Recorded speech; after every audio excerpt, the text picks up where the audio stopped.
Welcome back to Two in a High Chair for Smoking, coming of age in a 1990s restaurant. This is Chapter 4, Part 14. Christmas again.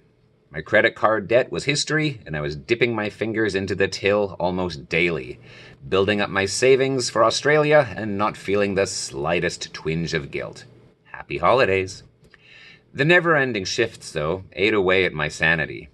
Everyone had their limit. Mine came at the 2-week mark. Even sleep was not an escape. I went to bed and dreamt of the restaurant. Incidents from work tortured me in my slumber. The worst was lying in bed, trying to sleep, but unable to switch it off. My mind was too wired to rest. It would replay moments over and over like a tape loop. A problem had to be solved. A table had to be seated. A customer was unhappy. I had to get the boss. A server had asked me to get drinks for her table, but I couldn't get away from the front. Whatever it had been, as soon as I solved the problem, I found myself back at the beginning, on constant repeat, like Sisyphus pushing a rock up a hill, only to have it slip away at the last moment and roll back down. The days ran together, a blur of tables, faces, dishes, and the smell of bus tubs. The Christmas decorations, red, green, and plastic, were everywhere. They decked the halls.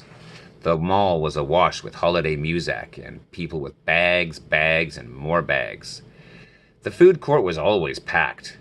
Doug was there almost every day, alone but not alone, a holiday grin on his face, arms stretched out across the bench backrest, talking to an invisible Santa Claus about the Elvis movie that he wanted for Christmas. But things weren't bad. Yes, I was 4 years out of high school and still working at the mall. No, I didn't have a clue what I would do when I finally escaped its clutches. However, I had a steady job. There were opportunities for extra income. I got good exercise at work. And I was saving money and had a rock-solid goal: Australia. I enjoyed cursing the consumerism and laughing at the tacky holiday decorations, but deep down, where I wasn't likely to admit it, I kind of liked it. All of it. The mall had a buzz going in December. Even the goths in the food court didn't look as dour.